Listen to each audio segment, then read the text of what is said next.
Bonjour. Allons en Bourgogne aujourd'hui et pour vous parler d'une appellation finalement relativement discrète. Discrète, c'est-à-dire que connue des amateurs, mais bon, disons qu'on est quand même très éloigné des villages les plus célèbres, Pommard, Gévray-Chambertin, etc. Qu'est-ce que j'appelle donc appellation discrète? Eh bien, en Côte-de-Beaune, on peut parler des Maranges, à côté de Centenay. Un peu plus au nord, Montély, c'est ce que je vous propose aujourd'hui.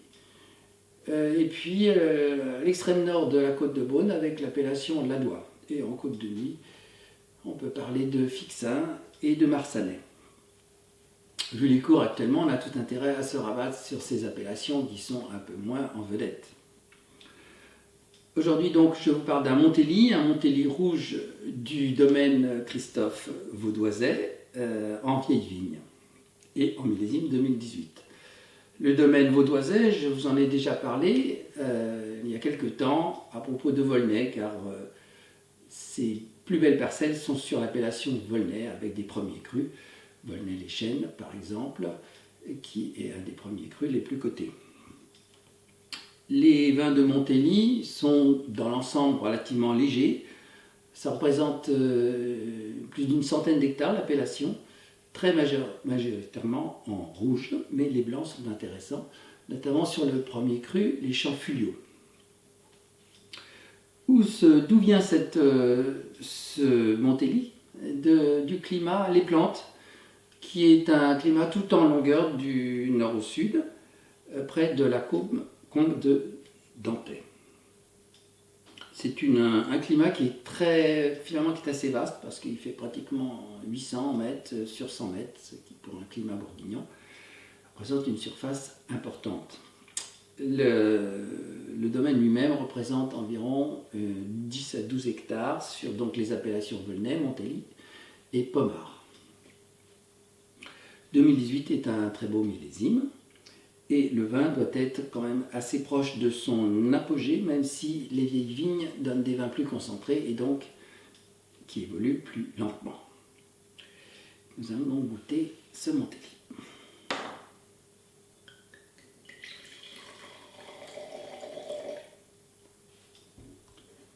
Belle robe, soutenue, on sent déjà les vieilles vignes. Arôme intense de kirsch, de cerise, des notes florales sur la rose, c'est assez net. La robe est tuilée, mais pas complètement. Belle concentration.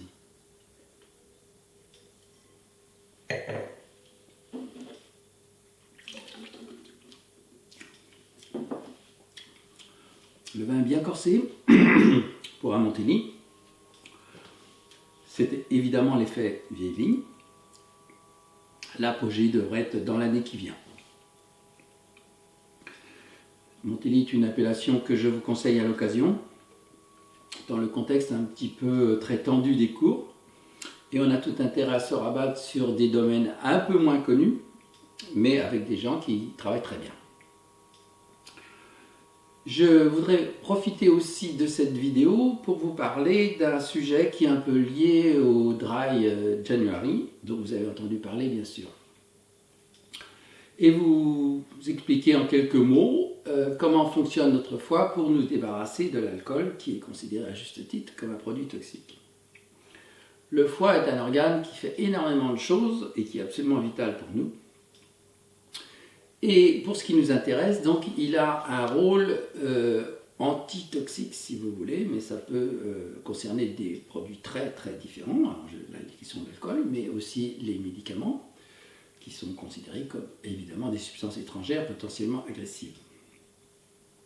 Le foie a ses limites, on ne veut pas trop lui en demander, il est sensible à certains virus, je parle bien sûr des virus des hépatites, mais d'autres virus sont extrêmement dangereux pour le foie, notamment par exemple celui de la fièvre jaune. Et puis aussi, il ne peut pas tout faire, et notamment il est incapable de nous débarrasser de substances extrêmement dangereuses, comme les venins de serpent ou des champignons violemment toxiques, comme l'amanite phalloïde dans notre pays. Ceci étant, il dispose de 2 mécanismes pour nous débarrasser de ces molécules quand c'est dans son pouvoir. Le premier procédé consiste à accrocher à la molécule toxique un petit élément physiologique qui va permettre son élimination. Et l'autre procédé consiste à produire des enzymes qui vont découper en petits morceaux le produit toxique pour permettre son élimination. Les procédés, d'ailleurs, ces 2 procédés peuvent jouer simultanément. Le premier, ça s'appelle une conjugaison, et le deuxième, c'est l'induction enzymatique.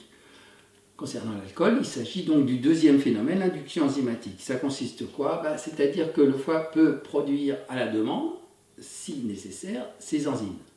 Et donc, face à l'alcool, il est capable de réagir et de produire des enzymes spécifiques qui vont dégrader la molécule alcool. Ça se fait en 2 temps, mais peu importe les détails. Ce qu'il faut savoir, c'est que ce travail est efficace dans un certain écart. C'est-à-dire que, évidemment, ce que je vous raconte, c'est valable pour une ingestion raisonnable d'alcool. Je vous laisse apprécier le mot raisonnable.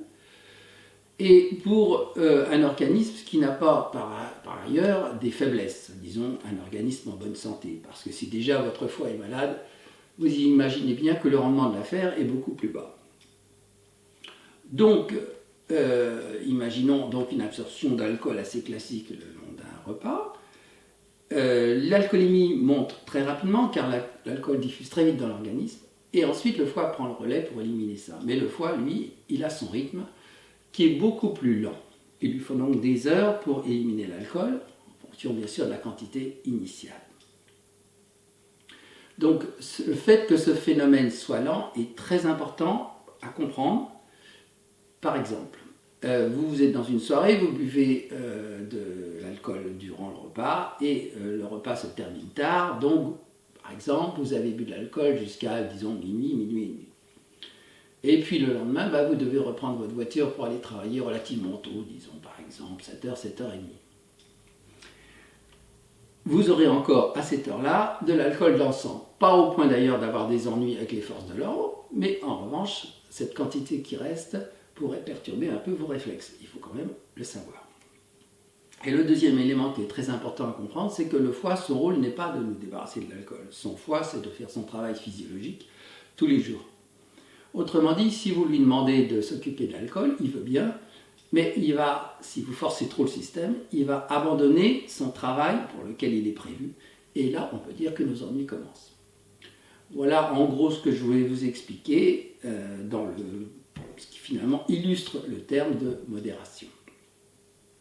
Voilà, à bientôt.